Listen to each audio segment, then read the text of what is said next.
నందేమో నాన్నకి సింహం నీ అమ్మకి వాహనమై ఉండలేదా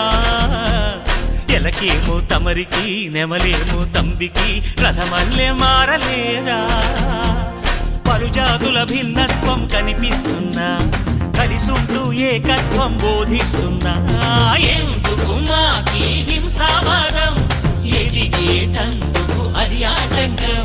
నేర్పడం మాకు సోదర భావం మార్పులు మాలో కలిగేలా ఇవ్వు భరోసా గం గణపతి గం గణపతి గం గం గం గం గం గం గణపతి జై జై గణేశ జై కొడత గణేశ జయములిప్పు బొజ్జ గణేశ హై హై గణేశ అడిగేస్తా గణేశ అభయమిప్పు బుజ్జి గణేశ